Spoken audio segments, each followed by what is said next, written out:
The session titled Navigating Disinformation and Discourse in the Information Age focuses on revolution in information and communication technologies and the opportunities and challenges it presents. This session aims to examine the challenges posed by the information revolution and map pathways for the use of modern communications and information tools to foster social harmony and generate substantive discourse on domestic and global issues. The panel discussion will be moderated by Mr. Musharraf Zaidi, founder of the Bad Lab and Islamabad-based think tank. I would like to request Mr. Musharraf Zaidi to please come on stage. I would also like to request the esteemed panelists of this session, Ms. Oksana Boyoko, journalist and host of Worlds Apart, Russia Today, to please come on stage. I now request Dr. Hussain Nadeem of Islamabad Policy Research Institute to please join us on stage.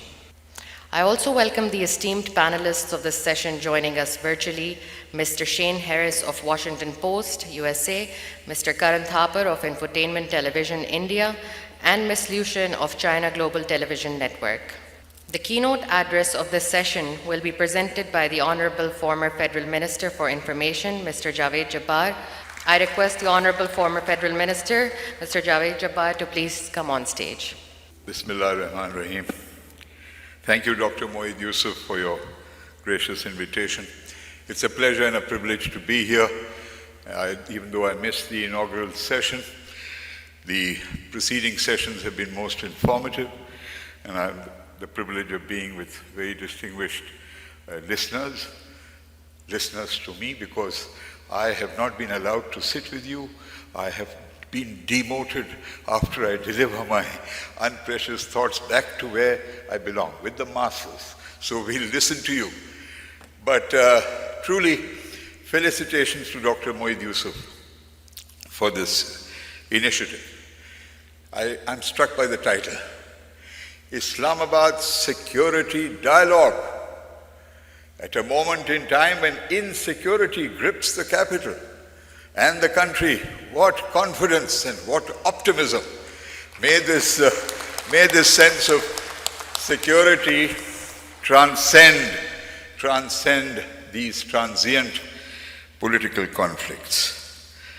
How do we navigate disinformation and discourse in the information age? An unprecedented age.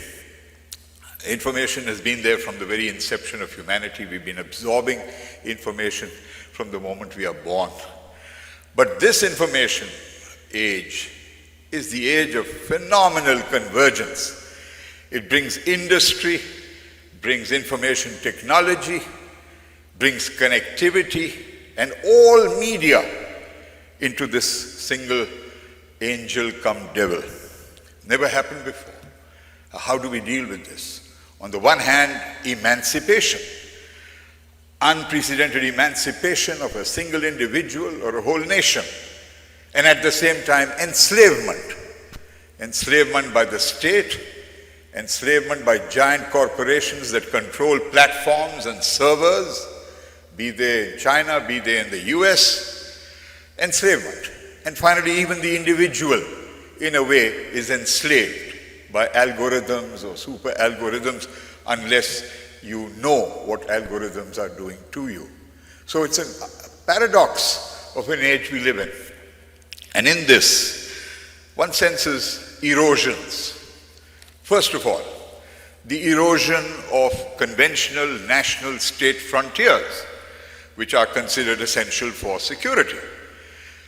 Pakistan's communication frontiers have rarely exceeded its physical frontiers, whereas not just America, but many other countries of the world have communication frontiers that envelope the planet with no regard to territory.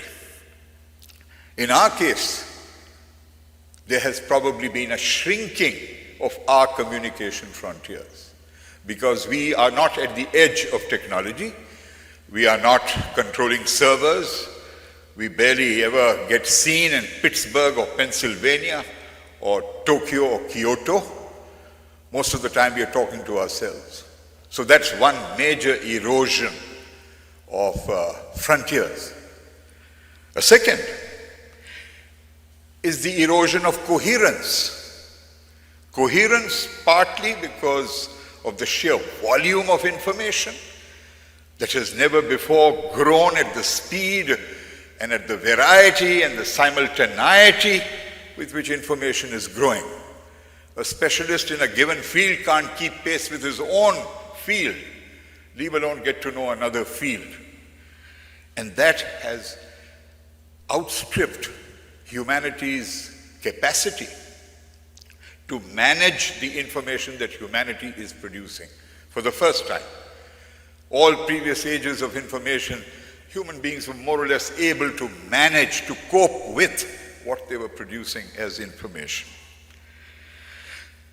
And from that follows the erosion of attention spans. Anything beyond 2 minutes is supposed to be too long for social media. It's a wonder that we still manage to put out programs that do hold attention, but discernibly, especially tragically amongst youth, most evident in the decline in the reading of printed books or daily newspapers. Of course, there's electronic versions, but there's very clearly an erosion of humanity's historic willingness to patiently read and continue reading for hours and days. And finally, which brings me to this subject, erosion of the distinction between information and disinformation. All information, in my humble opinion, destabilizes because it changes your perception of whatever condition you happen to be living in. It changes that perception for the better or for the worse. But all information destabilizes. But what all disinformation does is not just destabilizing, it damages, it destroys, it burns up the confidence and trust that you have in individuals and institutions. It shatters confidence and perception. Very invidious. And there are multiple streams of disinformation. News, of course, is the biggest channel. Fake news, true news, but even analysis. You have opposites. You have a refusal to agree on facts. Someone else's objectively verified facts are dismissed as fiction. Today's Dawn carries a half-page advertisement about this government claiming to have created 5 million jobs. You see leaders from the opposition daily negating this, mocking it, saying not a single job was created. What is fact? Is the government lying? 5 million jobs? And they've given the data. The Pakistan Labour Survey, the Pakistan Statistics Survey, blah, blah, blah. But here you have responsible former federal ministers. And I hold no brief for this government, except that I think it has a right to complete its tenure along with Parliament. But there are multiple forms of disinformation. News is the biggest. Current affairs analysis, infotainment, the new bala, drama, cinema. And we have to thank our beloved neighbor for producing this latest atrocity called the Kashmir Files, which is driving Muslims to utter desperation. The hate it is engendering in the Hindutva and even in the non-Hindutva brigade, built on disinformation, masquerading as entertainment. So, disinformation is all around us. How do we deal with this? It's going to be very tough, but we need to begin with individual capacity. The single individual human being, literate, educated, sophisticated, who has access to prior information against which he can judge disinformation, as much as the illiterate, unread, but a guy with access to this, so he thinks he knows, and he keeps in touch with what's happening daily, but has no historical context, depth. And yet we need to build capacity of both individuals to be able to tell what is news, who is the source of this news, the first who, and who is the second who has edited it, who has certified this, and not to be overawed by the virality of numbers. 500,000 people have seen it, so it must be true. Absolutely not. Even if 5 million people see something on social media, that does not legitimize it. But alas, due to very large-scale media illiteracy, in an age of information explosion, the average citizen is completely unaware of the well-kept secrets of who owns media, what are their cross-media interests, who has a cement mill or a paper mill to protect and is also running a television channel. The citizen doesn't know. The citizen doesn't know who is earning what from mass media, who is being paid what. How strong is the influence of advertising, encroaching into editorial content, collaborating with media owners to decide prime time slots, and also on social media. Surveillance capitalism. So, 4 tiers. We need a 4-tiered regulatory approach. The first, a global consensus-based regulatory framework for media that transcend national frontiers. And virtually all media do this. There are signs of this emerging in the European Union, which has belatedly woken up to whatever Google or Amazon or what have you have been doing. Of course, they're crying panic. They're saying curbs on freedom of expression. That's the favorite slogan of all media, curbs on freedom of expression. No such thing. There has to be more effective global media regulation, conventional media and social media. Second, there has to be national state regulation, which makes it mandatory, unlike global regulation, which may not be possible to enforce. We need national state regulation, which is progressive, not repressive, which is built on extensive prior consultation with all stakeholders, especially citizens. Unlike the abortive attempt to introduce something called the Pakistan Media Development Authority, which was hardly ever shared with people before creating that entity. Fortunately, it has not progressed. Third, the toughest form, self-regulation by media. The media love this term, self-regulation. You leave it to us. The state better not get involved. The state is inimical, the state is repressive. So, we alone know what is good for us. And that is absolute shibboleth. Most pronouncedly so in Pakistan. Self-regulation means lack of transparency, means self-aggrandizement, means self-protection. So even for self-regulation, the state needs to define a framework on how media should self-regulate. 9 years ago, the Supreme Court made the mistake of asking me to serve on the Media Commission with Justice Nasir Aslam Zahid.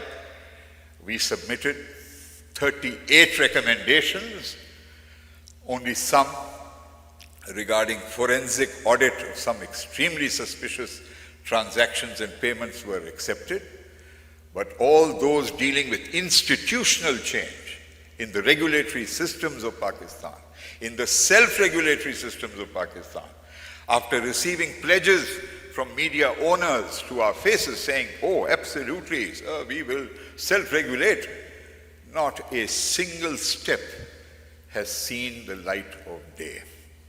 And like all reports, it is humming, it is resting very placidly and peacefully with a lot of dust, and reports love dust. They love covering themselves with dust. And there are those who don't want to disturb that peace.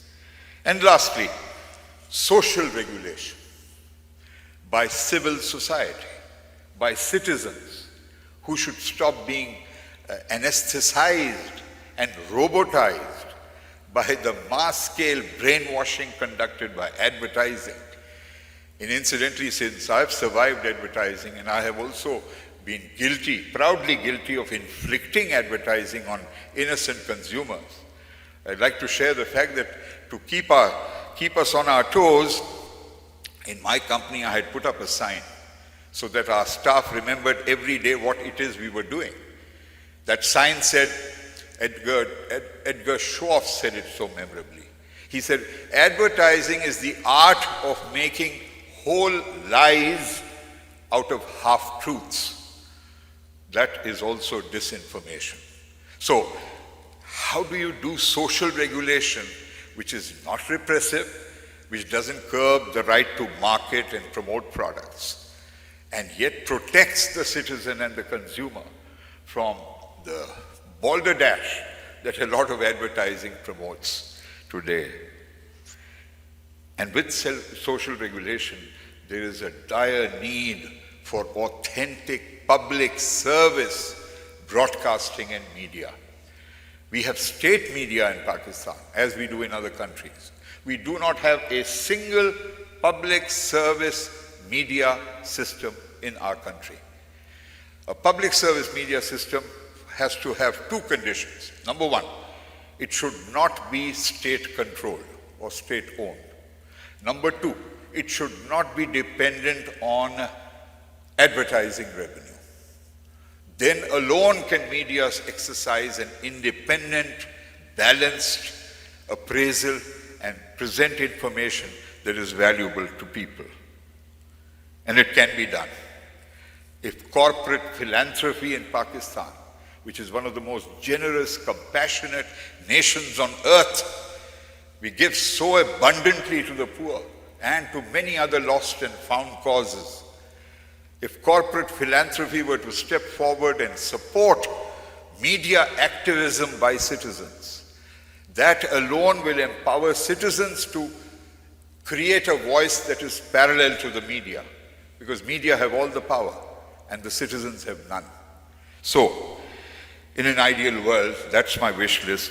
Thank you for your patience. Thank you. Thank you, Honorable Mr. Javed Jabbar, for your keynote address. We now begin the panel discussion. An important announcement, this session will be followed by a 10-minute question and answer session moderated by Mr. Musharraf Saidi. Over to you, sir. Bismillahirrahmanirrahim. Assalamu alaikum. First of all, before I talk about anything else, Javed Jabbar, you're sitting over there because you are way above the stature of folks here. So thank you for that enlightening sort of, and as always, eloquent description of some of the challenges and the proposed solutions. I just wanted to congratulate the National Security Division and all the think tanks that have been involved in putting this together. I think at the kind of place that Pakistan is in right now, for this to even be happening, for it to be a relatively full house, people that, you know, don't turn around, relatively, everybody that's here, do not worry about what is happening in this country right now, because this is going to pass. We've had worse political crises, we've had better political crises. I don't think we've had as handsome a political crisis, but we'll get past this one as well. I know Karan Thapar is in a rush, and I'm always in a rush as well. So I want to jump right into the conversation. I think that a lot of us that come to conferences like this, that read the Washington Post, you know, that think of ourselves as the global sort of liberal, quasi-liberal, maybe even conservative, but very sane, very civilized sort of folks. We have this idea about disinformation as this really bad thing that bad people do. And in many countries, and it's unfortunate that I'm Pakistani and this is the Islamabad Security Dialogue and Karan is Indian, and I'm going to ask him this question first, but it has nothing to do with the dynamics of South Asia, Karan, rest assured. What I wanted to ask was, I see a lot of Indian friends that are really upset at the direction India has taken over the last few years. things like the Kashmir files is just one indicator of, I think, an entire cultural shift that we've seen in this great country. I think India is a great country, but I think its people have been misled down a very narrow path out of which it's looking more and more difficult to come out of. But that's my kind of globalist liberal view. There's an alternative view, and that is that the people of India didn't have their voices heard for like 60 years. And finally they got sick of it and they were like, we want to hear what makes us feel good and takes the burden of daily life away from us. And the RSS, BJP combined offered them that avenue. And really, in a sense, it's the failure of a secular, enlightened, progressive India that India is where it is today. I say this in the context of disinformation. Karan, Thapar, your thoughts? An issue that I grapple with, I think many of my countrymen agonize over every single day.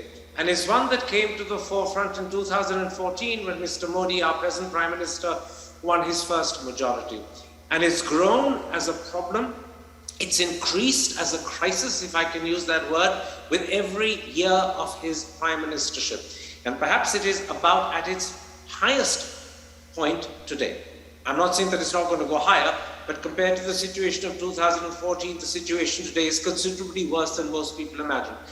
What has happened is that the government has, as a political strategy, deliberately decided to appeal to this country in deliberate, conscious, religious terms, knowing that 80% of the country is Hindu.